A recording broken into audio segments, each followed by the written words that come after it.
bénisse et appelle le tabernacle de la paix, l'hôte saint, qui n'apparaît qu'au Shabbat et qui est un autre art, ils disent, celui qui répand le tabernacle de la paix. Alors la sainteté céleste descend, déploie ses ailes sur Israël, et les couvre comme une mère couvre ses enfants. Et tout mal quitte le monde, et le peuple d'Israël reste sous la sainteté de son maître. Par conséquent, ce tabernacle de la paix donne de nouvelles Neshamo, âmes, à ses enfants. Il demande, pour quelle raison donne-t-il de nouvelles âmes à Israël? Et il répond que les âmes habitent en elle et en sortent, parce qu'elle est Bina. Et parce que cette tabernacle de paix habite et déploie ses ailes sur ses enfants, elle répand de nouvelles âmes sur chacun d'entre eux.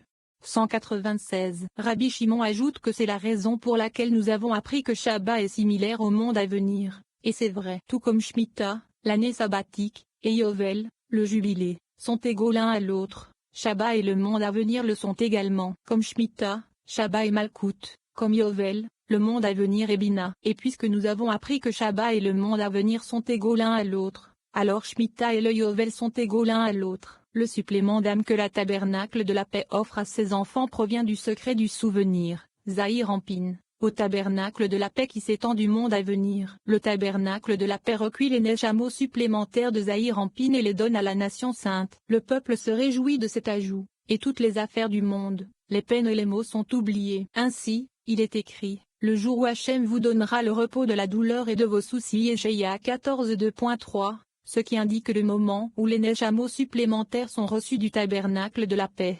197. Le soir du Shabbat, on doit goûter à toute la nourriture qu'on a, pour montrer que ce tabernacle de la paix embrasse les 3 colonnes de Bina. Ceci à condition que rien ne manque au repas du jour du Shabbat, car l'honneur du jour est plus grande que la nuit. D'autres disent encore qu'il faut prendre garde à ce que rien ne manque aux 2 repas de la journée, et qu'il convient d'être très vigilant à cet égard. Et il est inutile de préciser que si l'on prend plus de 2 repas le jour de Shabbat, on peut encore goûter à tous les aliments la veille de Shabbat, à condition qu'il reste 2 plats pour le jour de Shabbat. Ceci a été expliqué en détail. 198. Les bougies du Shabbat ont été données aux épouses des saints pour qu'elles les allument, et les amis ont donné une raison à cela. Ils ont expliqué que lorsque Chava a éteint la bougie du monde en amenant Adam à manger du fruit de l'arbre de la connaissance, elle a apporté la mort et les ténèbres au monde. Ainsi, en allumant les bougies de Shabbat, les femmes corrigent ce que Chava, la première femme, a fait, et c'est bien. Néanmoins, une interprétation plus profonde est que le tabernacle de la paix qui brille à Shabbat est la mère du monde, et les âmes, qui sont des bougies suprêmes, résidant en elle. Ainsi, une mère, ou une femme, doit allumer les bougies. En faisant cela, elle se tient à la place de la mère suprême des enfants, le tabernacle de la paix. Parce qu'elle le fait, la mère supérieure des enfants donne des âmes saines à ses enfants, ce qui est le secret des bougies spirituelles supérieures. 199. Pour cette raison, une femme doit allumer les bougies du Shabbat avec un cœur joyeux et une grande concentration, car la gloire céleste est la sienne. C'est un grand mérite pour elle d'engendrer, en allumant les bougies, des fils saints qui sont les bougies brillantes de la Torah et de la piété, et qui apporteront la paix au monde. En allumant les bougies, elle donne également une longue vie à son mari. C'est pourquoi elle doit être très attentive à l'allumage des bougies, et le faire avec une grande concentration. 200. Viens et regarde, le soir et le jour du Shabbat combine. Rappelle-toi et garde. Dans les premiers tableaux, il était écrit, souviens-toi du Shabbat Shemo 22.8, et dans les deuxièmes tableaux, il était écrit, garde le Shabbat de Varim 5h12. Parce que ce souvenir est la présence masculine de Zahir Ampin et garder est la présence féminine, ou la Nukva, de Zahir Ampin. Lorsque ce souvenir se joint à garder, tout est un. Heureux le peuple d'Israël, qui est le lot du Saint, béni soit-il, son destin et son héritage. C'est d'eux qu'il est écrit,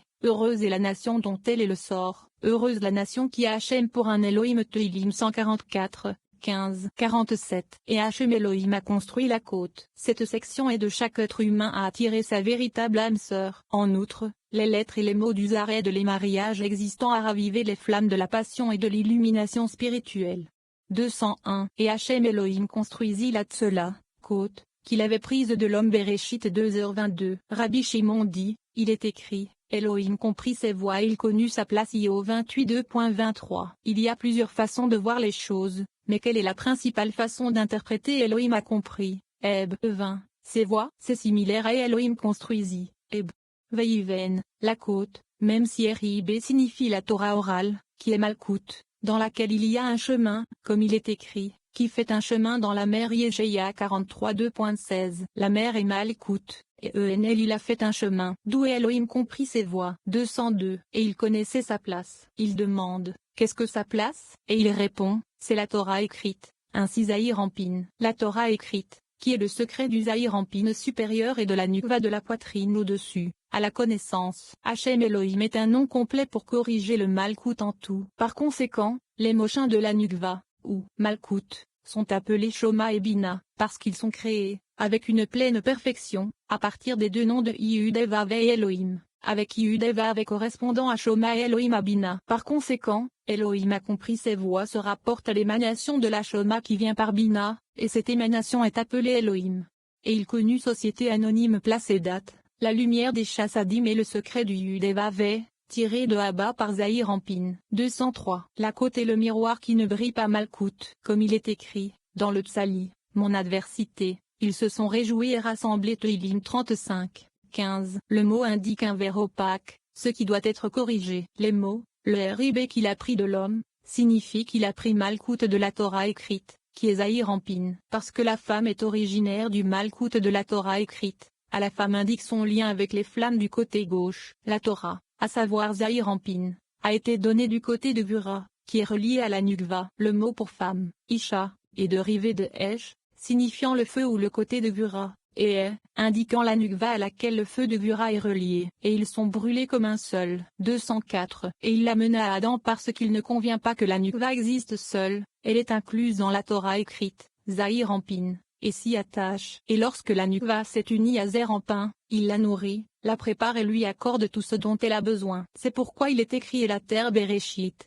dans lequel le Vav, et, dans et la terre alloue à Zahir Ampin, qui lui octroie une abondance, appelée nourriture, comme nous l'avons déjà expliqué.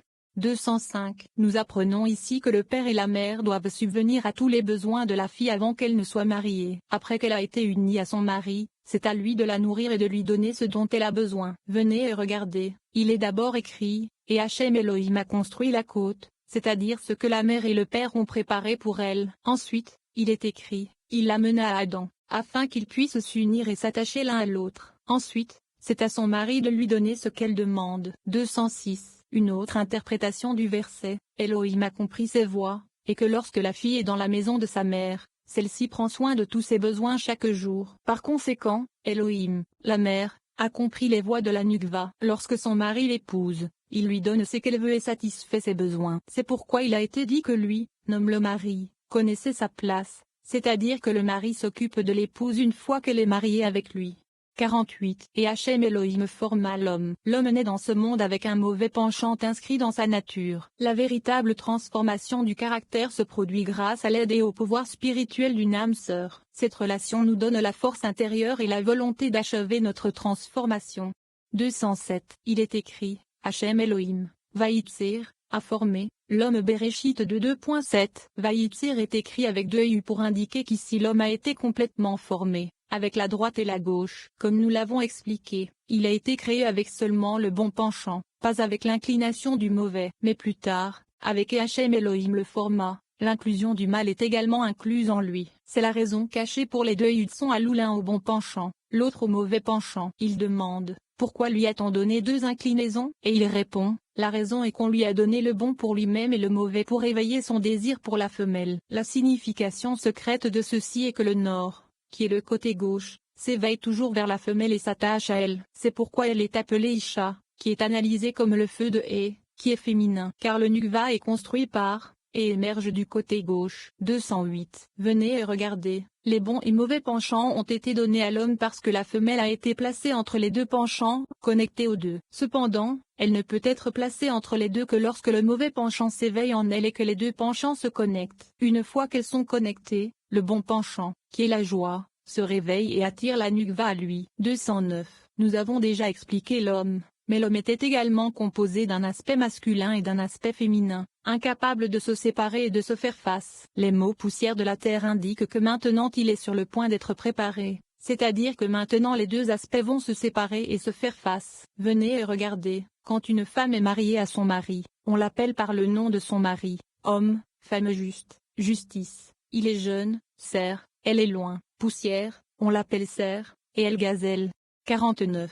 Baal et Asherah. Ces deux mots renvoient à deux aspects du culte des idoles. L'adoration d'une idole ne consiste pas seulement à se prosterner devant des statues et des icônes. L'adoration d'idiote comprend toute possession matérielle ou situation extérieure qui contrôle nos émotions et notre comportement ou qui nous motive de quelque manière que ce soit. Lorsque l'une de ces influences détermine notre degré de satisfaction et de joie dans la vie, nous avons cédé le contrôle et coupé notre lien avec la lumière, la véritable source de tout épanouissement. Souvent, nos tendances négatives nous conduisent à devenir des adorateurs de la richesse, ou des disciples de notre propre ego. Nous pouvons supprimer le pouvoir et l'attrait des idoles qui nous contrôlent en méditant sur les passages hébreux.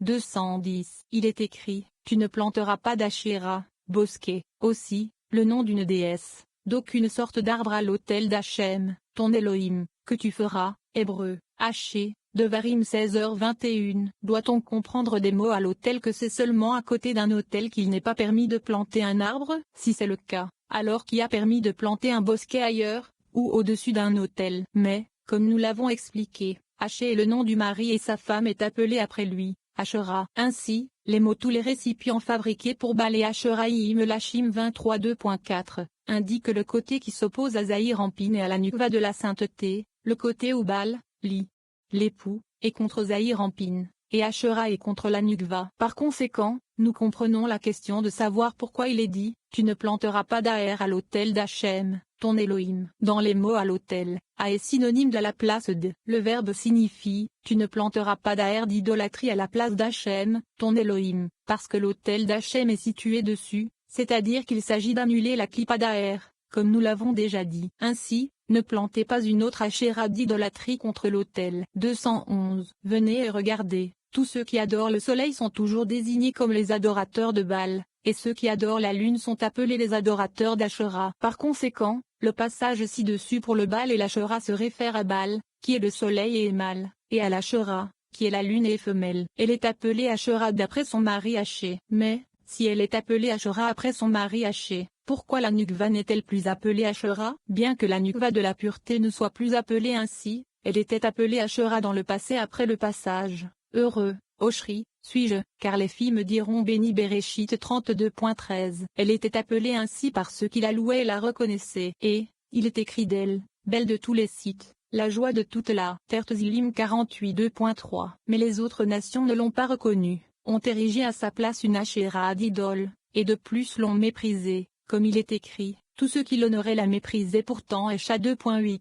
Et c'est pourquoi le nom d'Asherah lui a été enlevé parce qu'ils ont cessé de la reconnaître. Et pour empêcher les autres nations idolâtres de prendre de la force, elle est appelée un autel, qui est fait de terre. C'est ce qui est écrit, tu me feras un autel de terre. Shemo 20h24. C'est pourquoi il a été dit d'Adam, et Hachem Elohim a créé Adam à partir de la poussière de la terre, où la poussière est le malkout et la terre est le bina. Ainsi, grâce à cet adoucissement de la poussière par la terre, il a mérité de recevoir le mochin de la neshama de la vie. 212. Après que la poussière a été frottée avec la terre, il est écrit, et il souffla dans ses narines l'âme de la vie. Bereshit 2.7.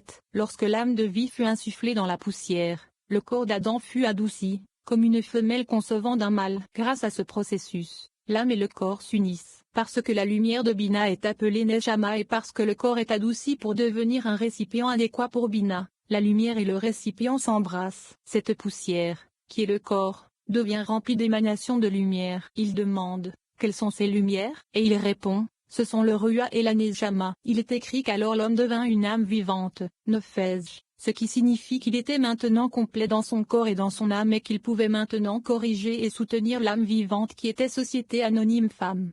213. Et Hachem Elohim a construit. Ici aussi, dans la construction du RIB, le nom complet est utilisé, comme il a été utilisé dans Et Hachem Elohim fit l'homme. Parce que son père et sa mère l'ont corrigé avant que la femme ne vienne dans la maison de son mari, Zahir Ampin. Le nom complet est mentionné, comme Hachem et Abba Elohim et Ima. La côte est décrite dans le verset Je suis noire et belle, fille de Jérusalem Shor Ashurim 2.5, ce qui signifie qu'elle a été fashionée après le secret du miroir qui ne brille pas.